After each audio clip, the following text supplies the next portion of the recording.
Tov Rabotai, Parashat Vaera, et ce pilpoul est parrainé. Nous avons un parrainage de notre cher ami Olivier Yitzhak Ben Avraham Tomessin. Il a pris 4 parrainages pour le refouach shlema de nos amis du Bet Hamidrash de Lamed. Netanel Eliyahu Ben Dvora, Elinissim Amos Ben Katiyema Chana, Beni David Ben Maïcha, et Yosef Ben Ida Dora, que je vous leur donne refouach shlema Bimhera Beyameinu Amen. On a un parrainage aussi cette semaine aussi de Jérémy Smadja. Elou Nishmat Chaim, Yaakov Ben Sarah Osman, Rouven Ben Rachel, et Philippe Yichia Ben Isada, Masouda, Monique, ce shiur soit l'Elou Nishmatam. Merci à vous. Donc, Parashat Vaera, on va s'arrêter sur le début de la paracha. Les grandes parachiotes, mais dans les Seder, Yeulat Mitzrayim, les Makot, il y a tellement de sujets.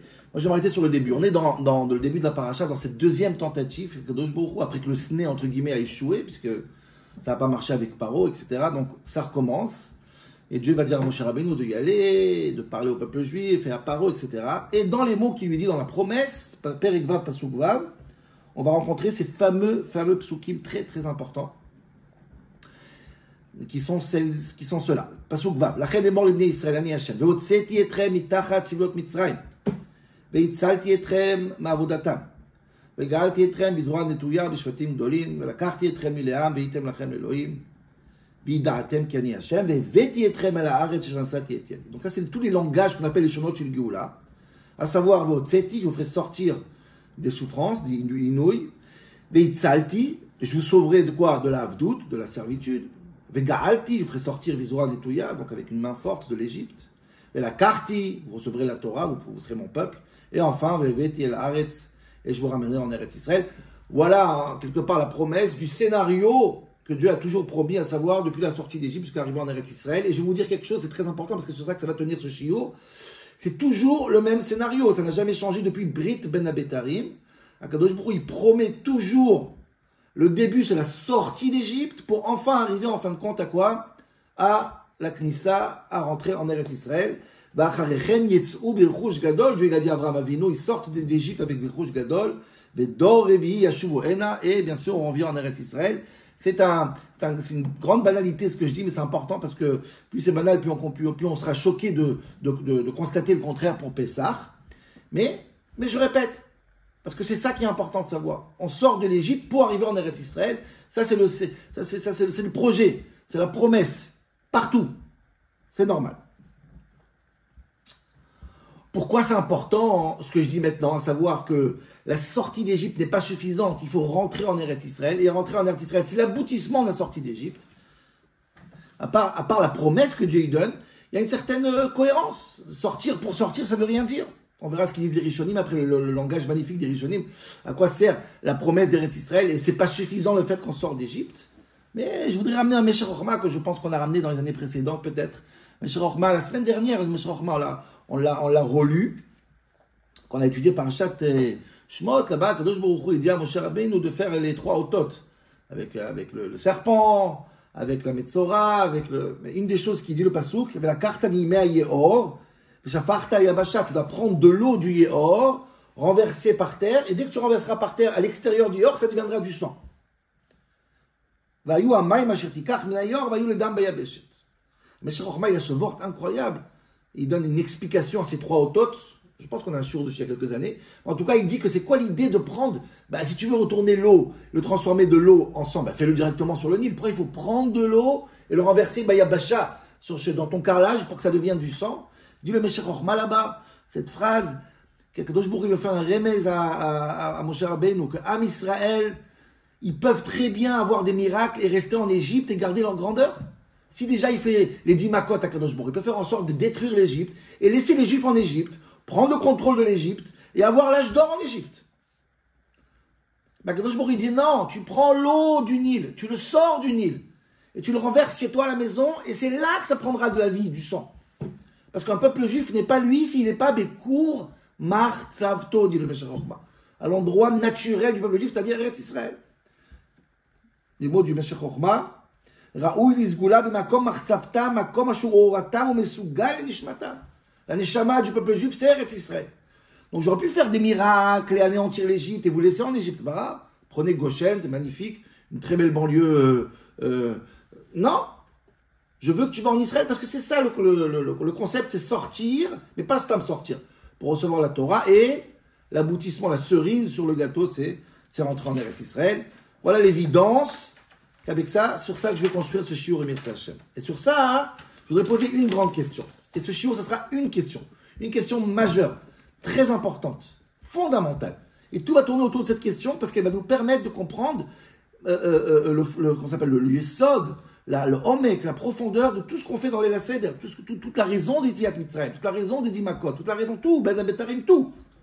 C'est très important et c'est même presque choquant le constat qu'on va faire tout de suite.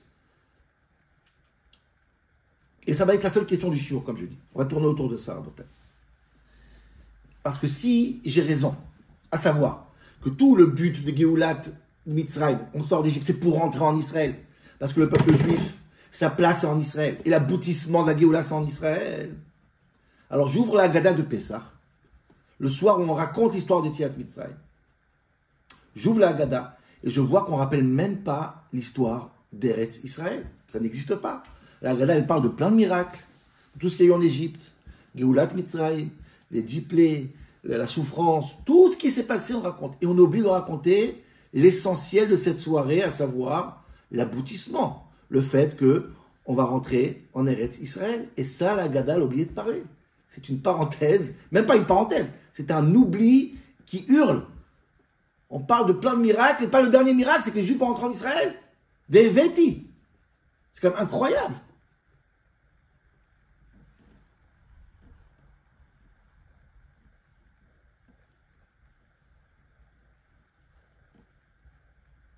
À quoi sert la Chérout, à quoi sert la Géoulat Mitzrayim s'il n'y a pas Eretz Israël après? Même dans le Snake, Dieu il a dit Lech ve'asafta et tiknei Israël, va'amarta alehem Hashem Elokei avotechem, nireh Elai Elokei Avraham, etc. Va'omar aletrem me'oni Mitzrayim el Eretz HaKenaani. Toujours, le passouk nous dit que sort d'Égypte pour arriver en Eretz Kenaani et l'Eretz Zavatra, la voûte vache. Comment ça se fait que quand on raconte l'histoire de Tiyat Mitzrayim, on raconte les miracles de cette soirée-là, le but de cette Géoula, on ne raconte pas que tout ça aboutit à la rentrée en Eretz Israël. On ne parle pas d'Israël. Israël n'existe pas dans la Haggadah de Pessah. Israël n'existe pas dans le récit des miracles de Pessah. Israël n'existe pas du tout. C'est coupé, c'est oublié, c'est mis de côté complètement. On parle simplement de sortir d'Égypte. Or, nous ne sommes pas des gens qui vont célébrer une libération si elle n'a pas de sens. Dieu dit clairement, je sors les Juifs d'Égypte pour recevoir la Torah, pour entrer en Israël. Or, rien de tout ça dans la Haggadah. Juste, on est sorti, on est libre, on ne souffre pas. À quoi sert l'idée de ne pas souffrir si c'est quoi? Si c'est pas pour un but. Dieu dit, je vous ai sorti d'une servitude pour recevoir une autre servitude. On ne parle pas de cette deuxième servitude, on ne parle pas d'Eretz Israël, on parle juste qu'on est sauvé de Paro, sans intérêt. C'est pas la journée de l'esclavage qu'on célèbre ici. C'est le fait qu'on a pris un nouveau patron, qui est Akadosh Baruch Hu.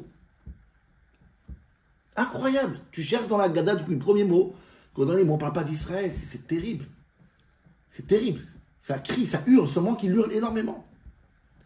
Maintenant, je vous dis que c'est incroyable. Moi, je dis que c'est incroyable cette histoire. Parce que la Gemara elle-même, la Mishnah elle-même, elle nous dit comment il faut créer la Haggadah. La Mishnah nous parle de la Haggadah. Dans Psachim Kuftet Zayin, elle nous dit comment on boit le premier verre, on boit le deuxième verre, tout le seder de la Haggadah dans le Mishnayot. La Mishnah elle dit là-bas, Matril Bignu, tout Mesaem Beshvar. Donc ça, on a fait plusieurs shurim dessus, comment la manière où la Haggadah elle est construite. Et ensuite, le Baal, la Mishnah, il nous dit, écoutez bien, Vedoresh. Et en fait, tu vas faire des drashot. Je vais te donner les psukim que tu vas lire et tu vas faire des drashot dessus parce que c'est important pour les enfants. Vedoresh, mais Arami Ovedavi, Achigmo Kola Parashakula. Tu prends dans les Bikurim, dans Devarim, il y a l'histoire d'Arami Ovedavi, tout ce qu'on va dire, t'avais Amarta, il y a plein de psukim là-bas. Je veux que chaque mot là-bas, on raconte le récit de Tiyat Mitzrayim, et je veux que tu prennes ce récit de Parashat Devarim, et tu le rentres dans la Haggadah, et tu en parles. De quoi on parle là-bas dans le récit? Je vous dis des psukim. Là-bas, effectivement, quand le monsieur ramène les Bikurim, il raconte l'histoire de sortie d'Égypte. On a eu beaucoup de mal. Il y a des mots terribles pour dire la souffrance qu'on a passée en Égypte. Et ensuite, on raconte avec beaucoup d'enthousiasme qu'on est sorti d'Égypte. Etc., etc. Et en fin de compte, comment elle finit la paracha là-bas? Vayevi enu el hamakom hazeh. Et tu nous as ramené en Eretz Israël. Ça fait partie du récit de Arami Ovedavi. Et la Mishnah, elle dit, dans la Haggadah, je veux que tu prennes ce récit, tu le mets dans la Haggadah et tu fais des drashot. C'est ce qu'on a fait. La Haggadah, elle prend le récit, Arami Ovedavi. Chaque mot, il y aura des drashot. C'est quoi Vayare, c'est quoi Vayanunu, c'est quoi Vodakasha, plein de drashot. Et boum, le dernier pasouk effacé. C'est pas qu'on met pas de drashot, il n'existe pas. La Mishnah, elle te dit, prends tout, et nous on a pris tout, à part le Vayevi Enu, El Amakom Azeh, Vayited Lanu, Ribon Haolamim. Ribon Haolamim. On donne tous ces drashot, Tseouleman, Mabikesh, Lavan Arami, on fait plein de drashot autour de Bikurim. Pourquoi on oublie l'essentiel, Vayevi Enu, El Amakom? Même pas on le rappelle. Incroyable. Donc c'est pas un oubli, Rabotai. C'est volontaire. On ne veut pas parler d'Israël le soir du Seder Pessah. On ne veut pas parler qu'on est rentré en Israël le soir où on apprend qu'on est sorti d'Égypte. Mais comment on peut couper ces deux jumeaux? C'est même pas deux jumeaux, c'est un seul corps. Comment couper la tête du pied? C'est pas possible. C'est une suite logique, c'est un aboutissement obligatoire. Obligatoire. C'est incroyable, Rabotai, c'est incroyable. Alors, qu'est-ce qu'on a fait? Vous croyez que c'est pas fini? C'est nifla. Qu'est-ce qu'on a fait pour le Seder? On a dit, bon, on va rappeler quand même la Géoula. Comment on va faire? On va rappeler la Géoula avec ce qu'on appelle les 4 kosot. 4 kosot. On va boire 4 verres de vin pour se rappeler des langages que j'ai dans les psukim au début du shiur. Et combien de kosot on va faire? Encore une fois, 4. Pourquoi 4? Velakarti, Veotseti, Vegalti. Les 4 qui parlent de la sortie d'Égypte. Et lequel on oublie le 5e? Veveti. Il n'y a pas de verre pour entrer en Eretz Israël. Là, c'est vraiment une catastrophe. Pourquoi 4? C'est pas fini, Rabotai. Ça va très loin, cette histoire. Même dans le côté halachik, Ribono Shel Olam, c'est incroyable. Même dans le côté halachik. Tout le monde sait, chaque enfant, il sait c'est quoi l'essentiel de la Seder. Le Seder, c'est boire les 4 verres de vin. Ça vient de Chazal, dans l'Yerushalmi, dans le Midrash, Rashi Ramet dans Psachim, Tzadik Tet, à savoir que Arba Akosod du Lela Seder, les 4 verres de vin de Lela Seder, Keneged, Daled Leshonot Shel Geoula, Ha'amurim, Begalut, Mitzrayim. Les 4 termes de Geoula qui dit fais en sorte qu'on boit 4 verres de vin. Le parachat Vaïra, comme ça le Rashi ramène notre parachat à nous. Et je demande, Ribono Shel Olam, pourquoi pas 5 verres? Il est où le 5e verre? Il est où le Kosach Hamishi, Veveti, il arrive en Israël. Quel est le sens des 4 versets s'il n'y a pas le 5e? Ribono Shel Olam, c'est l'essentiel, c'est le 5e. L'essentiel, c'est le 5e. Et c'est pas que j'invente, Rabotai. La Gemara elle-même, elle le dit dans Kufut Tret, dans Psachim. La Gemara ramène, c'est une version dans la Gemara que beaucoup de Géonim ils l'ont. Ok? Beaucoup de Géonim ils l'ont, des Rishonim. Ils apprennent ça, le Rambam aussi. Que là-bas, la Gemara elle dit qu'il y a 4 verres de vin. Et dans le 4e verre de vin, on fait le Hallel, comme on fait nous dans le Seder. Et le Hallel se partage en deux. Il y a ce qu'on appelle le Hallel Amitzri, le Hallel qu'on fait Rosh Chodesh. Et il y a le Hallel Hagadol, le grand Hallel. Ce grand Hallel, la Gemara elle dit là-bas, une braïta. Rabbi Tarfon il dit, Kos Hamishi Omer Alav Hallel Hagadol. Ben, le Hallel il a 4e verre avec le premier Hallel, le 5e verre avec le Hallel Hagadol. Tout le monde a appris, tous les Rishonim qui étaient en Israël ou en dehors d'Israël, ils ont appris comme ça. Comme ça, Rabbi Tarfon il dit. C'est pour ça que le Rambam il dit qu'il faut faire un 5e verre. Ça a l'air logique, ça a l'air complètement logique. Mais on ne fait pas comme ça. On ne fait pas comme ça. C'est incroyable, je vous dis, le Beth Yosef lui-même, il ramène tous ses chitotes, beaucoup de Sfarim qui ont la girsa. Rabbi Tarfon, il pense qu'il faut faire un 5e verre. Mais dans Shulchan Aruch, c'est même pas qu'il s'excuse. Ça n'existe pas. Le Shulchan Aruch, il ramène même pas cette chita. Ça n'existe pas. Siman Taf Pe Aleph, Pashut Ne'elam. Pourtant, toi-même, le Mechaber dans le Beth Yosef, tu ramènes. Silence complet. Silence. Il y a le Rambam, il y a Rav Gaon. Silence. Ça n'existe pas. La Ruch HaShulchan, le Rav Epstein, il dit cette phrase, Anan lo yadinan misé. Moi, je ne connais pas ce 5e verre. Moi, je connais 4 verres et pas 5 verres. Ah ben, Lama. Quel intérêt ils ont ces 4 verres s'il n'y a pas le 5e? Je ne comprends pas. Quelle couleur, quelle tâme, quel goût elle a cette Geulat Mitzrayim, elle n'a pas d'aval à Haaretz. Ce 5e verre, je ne sais pas si vous imaginez, il a fait un poulmou, c'est une polémique dans l'histoire des dernières 80 ans, depuis que l'État d'Israël s'est remonté encore. Ça mérite un cours, mais c'est magnifique. Kosach Hamishi, c'est un grand débat. Il y a un grand mamar du Rav Kasher, Menachem Kasher, celui qui a fait le Torah Shlema. le Maharal de Prague, énormément de choses, hein, peut-être, sur ce qu'on sera ici. Moi, je parle sur le principe et sur la halakha, le maaseh tachles. Tachles, comme dit Aruch HaShulchan, on ne connaît pas ce cinquième vers. Il n'existe pas. Il n'existe pas. On a Kos et Eliyahu, qui a priori n'a aucun rapport, mais le cinquième vers avec Hallel, pour rentrer en Israël, n'existe pas. Et ça gâche tout le seder de Pessah. Ça gâche, ça coupe, ça prend notre paracha à nous, ça prend un passouk, ça le coupe. C'est impardonnable. C'est impardonnable. Je vais vous dire les mots du Tosfot. Tout ce que j'ai dit maintenant, Tosfot, Balé Tosfot, Datskeni Balé Tosfot, dans Shemot Yudbet, ils disent ça avec leurs mots à eux, pour illustrer ce manque, cette coupure, cet arrachement du cinquième vers. Il dit comme ça. C'est comme un propriétaire qui a libéré son serviteur. Il lui a donné tout ce qu'il avait à lui. Il lui a donné un cadeau. Si tu ne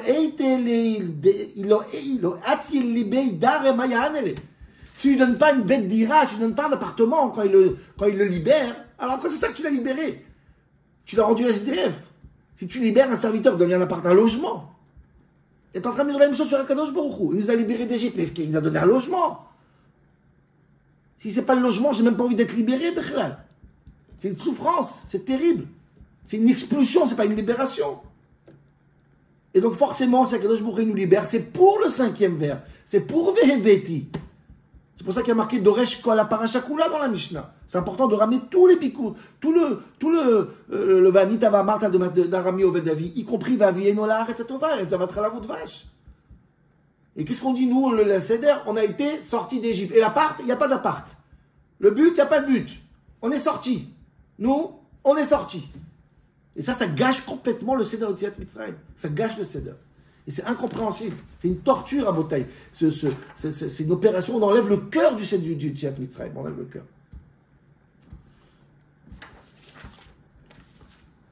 Derech Hagav, Rabotaï. Derech Hagav. Je prépare les shiur, je suis tombé sur une Hara, le Rav Kasher, il la ramène dans son Torah Shlema, une Hara du Gaon de Vilna. Incroyable. Jusqu'à où ça va, c'est terrible. Vous allez me dire, et Matan Torah, on parle ou pas? A priori, la quartier, c'est Matan Torah. On ne parle pas que de la sortie d'Égypte, on parle pas d'Israël, certes, mais on parle de Matan Torah, la quartier. Le Rav Kasher, il ramène une Hara du Gaon de Vilna. Après, j'ai la Haggadah du Gaon de Vilna, il se trouvait là-bas, et il dit que c'est une erreur. Mais la quartier, c'est pas Matan Torah. Incroyable. Je ne sais pas si j'ai écrit son lachon. Ouais. Ceux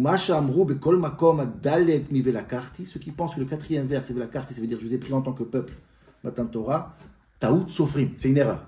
Pas du tout. Bekol Makom. Si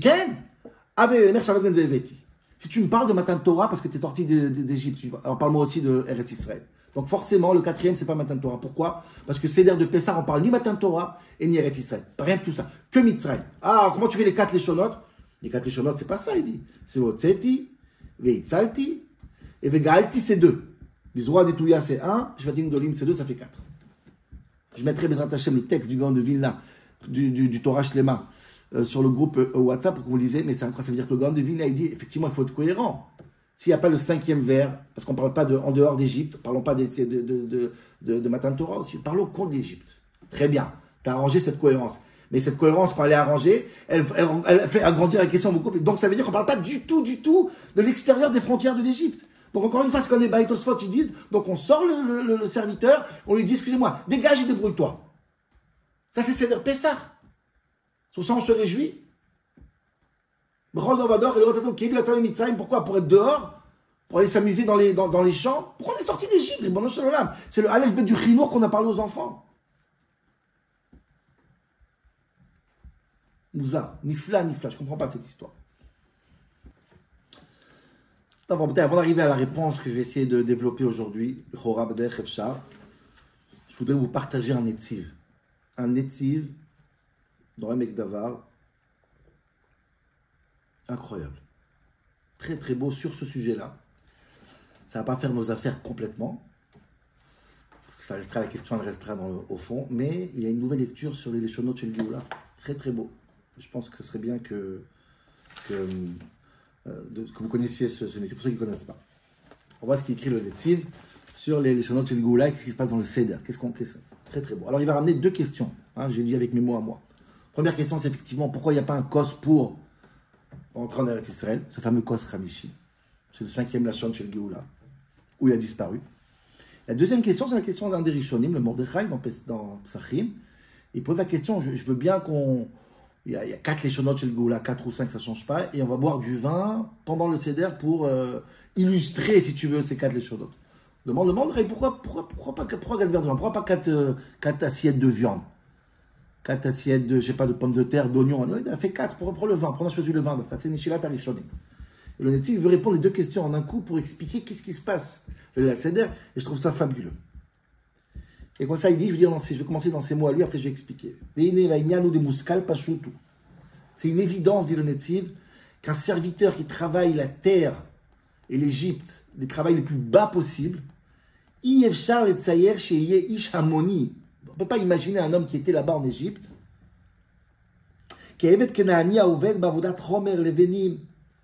il passe d'une extrémité à l'autre, à savoir, en quelques temps, pouf, Dargat Israël, chez Raoul Amod Amad Arsinaï, les Kabel Torah, Moragadol, Gilou Shrina. Tu vas passer d'une extrémité à l'autre. Je pense que le Rambam Mamorin Nebuchim, il fait remarquer ça aussi. C'est pas possible de passer d'une extrémité à l'autre. Il faut une adaptation. Il faut une évolution. Ils étaient tellement bas, même peut-être Chari, Touma, tout ce qu'on connaît. Et donc, dit le Netziv, je pense que les 4 Leshonot chez le Géoula, dans les Psukim, Veitzalti, Velakarti, tous ces Leshonot, en vérité, ce sont une démonstration de l'évolution des serviteurs d'une étape à une autre. Et il fait toutes les... Je vais mettre encore une fois sur le groupe. C'est très très beau, c'est un petit peu long, mais c'est facile à comprendre. L'illustration est magnifique. Il dit, d'abord, votre seti. Tu vous fais sortir de la souffrance. Ça, c'est quand? C'est la première étape. Jusqu'à Makat Arov. Après Makat Arov, ok, il y avait moins de souffrance, mais il était quand même serviteur. Donc, deuxième étape, c'est Makat Barad. Makat Barad, donc c'est Veitzalti. Ok? Pas seulement qu'il n'y a plus de souffrance, et aussi il n'y a plus de servitude. Ok. Ensuite, troisième étape, c'est quoi? Makat Bechorot. Vegalti. Pas seulement qu'il n'y a plus de servitude, pas seulement qu'il n'y a plus de souffrance, vous êtes sorti d'Égypte aussi. De l'athlète, le juif, il commence à prendre confiance dans lui. Il dit, les malades, Bnechorim. Al-Zekatou Vegalti. Et quatrième étape, évidemment, c'est quoi? Et après, là, Kadosh Baruch Hu, les malades, la carte est très minéable, Michel Matan Torah. Tu arrives à Matan Torah. Là, c'est le quatrième étape. Et là, donc, le juif, il est obligé d'évoluer doucement, 4 Leshonot. Et dit le Netziv, comment c'est très, très matok. Il dit, c'est pour ça qu'on fait ça avec du vin. Je cherche un aliment physique quand tu le manges. À chaque étape, ton corps, il change. Ça marche pas avec la viande. Ça marche pas avec les pommes de terre ou les oignons. Par contre, quand tu bois du vin, chaque verre, tu vois physiquement que le corps, il change, il évolue. C'est pour illustrer, si tu vas à nos enfants, regarde comment le peuple juif, les athlètes, ils sont passés de même tête Chari Touma jusqu'à Matan Torah. Ah, demande le Netziv, nous alors, pourquoi on ne continue pas? 5e Lachon continue. Tu dis, le Netziv, un chidouche incroyable. Attends, j'ai pas compris, c'est quoi le 5e Lachon? Tu penses que le 5e Lachon, c'est les Vétis, j'arrivais en Eretz Israël? Pas du tout. Regarde les psukim, c'est pas ça, 5e Lachon. Regardez les psukim, Perek Vav, Pasuk Vav, Zain, Chet. Au début, il y a marqué Veotzeti, Veitzalti, Vegaalti. 4e Lachon, c'est Velakarti, et Tremi, Leam, Vaiti, Lachem, Elohim. Le 5e, c'est pas Veveti, il y a encore une phrase juste avant. Vidatem ki ani Hashem Elokechem. Vous allez connaître Dieu. Dit le Netziv, c'est ça la 5e étape. Après Matan Torah, on a reçu la Torah, il y a une 5e étape. Celle-là, c'est le travail du juif. Devenir Irat Shamayim, Tikkun Midot, Tamid Racham. J'ai dit les mots du Netziv. À la Shon HaChamishit, c'est pas Veveti, dit le Netziv. Et la Vidatem ki ani Hashem. וידעתם היא ההבטחה אחרת ולשון חמישי של מעלה, dit le Netziv. שכל כך תעלו בדעת, après Matan Torah, vous avez tellement travaillé votre sujet, עד שתגיעו למדרגה של וידעתם כי אני השם. דבקות, דעת אלוהים. והיה זה משעת Matan Torah ואילך. Après Matan Torah, il y a un boulot pour arriver au 5e niveau. Mais dit le Netziv, ce 5e niveau, il n'appartient pas à tout le monde. Les 4 premiers, ça appartient à tout le monde. וראוי לדעת שההבטחה הזו אין הפירוש שיהיו כל ישראל בזו הבחינה. Pas tout le monde peut arriver au 5e, c'est un niveau très très haut. Certains Yechidei Sgoula, certains. Anshe Ma'ala, certains. Donc c'est pour ça que si le 5e vers de Pessah, c'est quoi le 5e vers? Qui doit supposer être? C'est pour le niveau de Veidatem. On ne peut pas l'instaurer à tout le monde, parce que personne n'arrive à ce niveau, c'est très rare. Donc on ne le fait pas, parce qu'il n'appartient pas au peuple. C'est très rare. C'est Idiat Hashem. Ou Biglazel, au Mouchach, Azen Chiyuv Shtiat Kos Hamishi. Donc il n'y a pas de Chiyuv Kos Hamishi, parce que c'est un niveau très très haut. Regarde dans les harotes là-bas, dans le Mekdava, en bas ils ramènent dans les harotes, Il y en a qui veulent dire que ça, c'est le sens du Kos Shel Eliyahu Hanavi. On fait Kos Shel parce que le Kos Shel Eliyahu Hanavi, ça ressemble au Kos Ramishi. Pas tout le monde le fait. Pas tout le monde à table, c'est un Kos pour tout le monde, pour montrer le niveau de Eliyahu Hanavi, quand Mashiach va venir. Donc là-bas, tout le monde, il y a Sigoudat, Borham, tout le monde sera Temid Chachamim, etc. Donc c'est pour faire allusion au 5e niveau du Netziv. Ça, c'est le pshat du Netziv. Et ça, c'est le Kos Ramishi pour lui. Donc il ne peut pas être, fondamentalement, le Kos Ramishi ne peut pas être chez tout le monde. On peut pas. Ok, bravo Netziv, c'est magnifique, j'ai adoré ton pirouche. Mais Ribono Shalom, l'éléphant, il est encore dans le magasin. Il est partout, tu ne le vois pas. Et Eretz Israël, fais-moi 6 verres de vin. 5 obligatoires et un facultatif. Où il est Eretz Israël, cher Netziv? Eretz Israël, tout le monde rentre. Tout le monde rentre. Autant que la sortie d'Égypte. Tout le monde sort. Autant en Israël, tout le monde rentre. Où il est parti ce VVT, cher Netziv? Où il est parti ce VVT? Tu m'as trouvé un validateur. Ok, je crois. Mais j'ai pas oublié le VVT. Je ne suis pas... Makaraito. C'est impardonnable. C'est même impardonnable. Il y a ici une saaka. Vraiment, il y a un cri du fond des kishkes, du Baal Haggadah pour dire je ne veux pas parler de lui. Je ne veux pas. Je ne veux pas. Pas d'Israël. Ce soir, on ne parle pas d'Eretz Israël. Lama. Lama. Rabotai, je voudrais répondre de Kitsour Nimrat.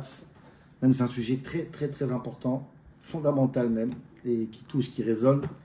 J'espère être bien compris sur ce Inyan, mais je pense qu'il faut revoir les bases sur la notion même de Galout et Géoula, d'arriver en Eretz Israël, faire ce qu'on appelle aujourd'hui son Aliyah, aller en Eretz, espérer d'arriver en Eretz Israël, avoir ce srout.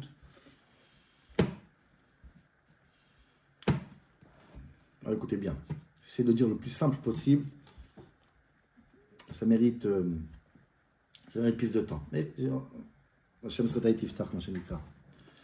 en réalité, je voudrais parler de ce qu'on appelle la Géoula, à savoir la raison pour laquelle les gens espèrent d'arriver en Israël. Les gens espèrent la Géoula, c'est de manière générale la mauvaise raison. C'est la mauvaise raison. Et quand tu espères une Géoula pour une mauvaise raison, pas seulement que ce n'est pas une Géoula, mais c'est une bonne galoute. Une bonne galoute amplifiée. Je vais essayer d'expliquer ce Inyan, et ça va directement à la Gada de Pessah. Vous allez voir comment la réponse elle est évidente en vérité. Les gens pensent qu'on a besoin d'une Géoula parce que ma galoute se passe mal. Ma galoute elle se passe mal, donc je vais en Eretz, je vais une Géoula. Pour faire quoi? Pour que ta galoute se passe bien. D'une galoute qui se passe mal, tu passes à une galoute qui se passe bien.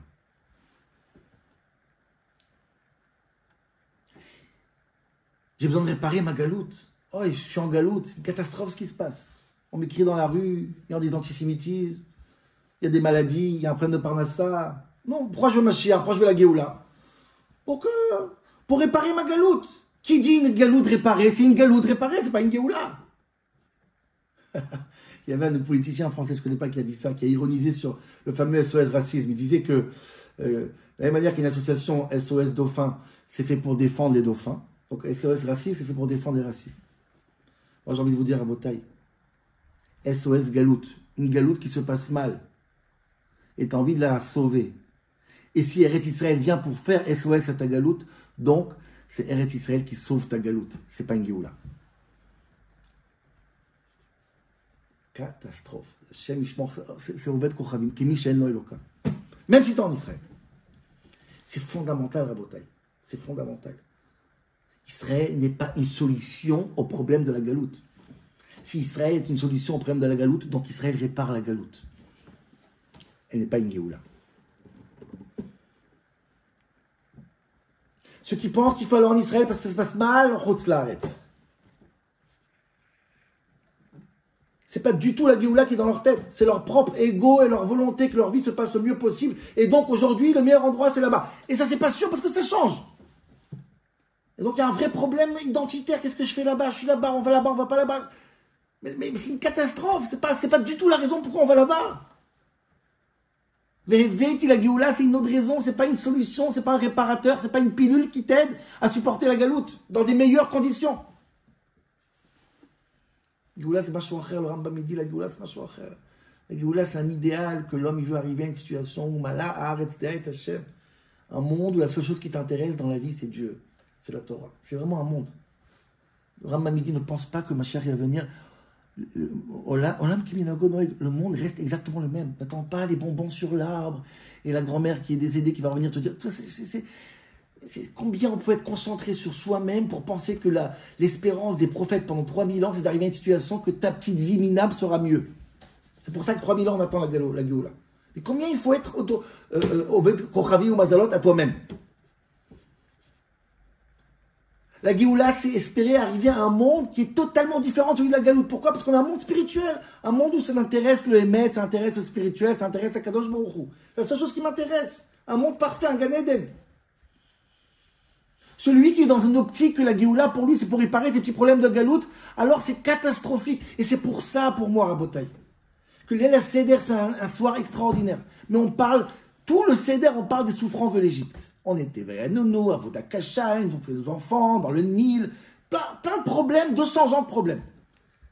Baalé Agada, ils disent à surtout ne pas parler ce soir d'Eretz Israël. Parce que ça voudrait dire qu'Eretz Israël est venu solutionner les problèmes de l'Égypte.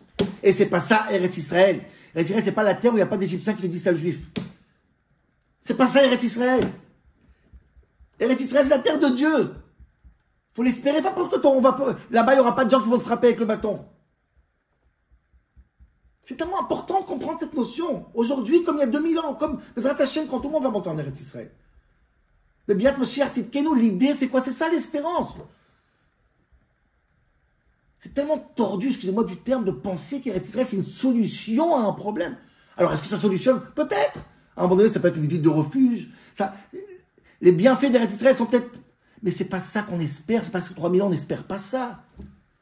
Évidemment que dans les temps messianiques, ça se passera bien pour nous.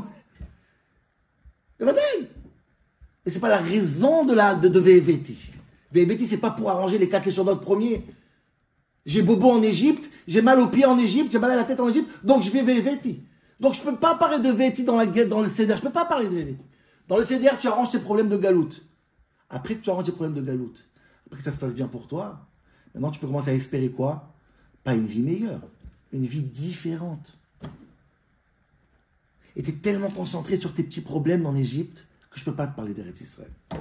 Je suis obligé de l'enlever. Surtout, ne pas te laisser imaginer que le but que je t'amènerai en Eretz Israël, c'est pour que ce soit en Égypte dans les meilleures conditions. Reste à Goshen pour ça.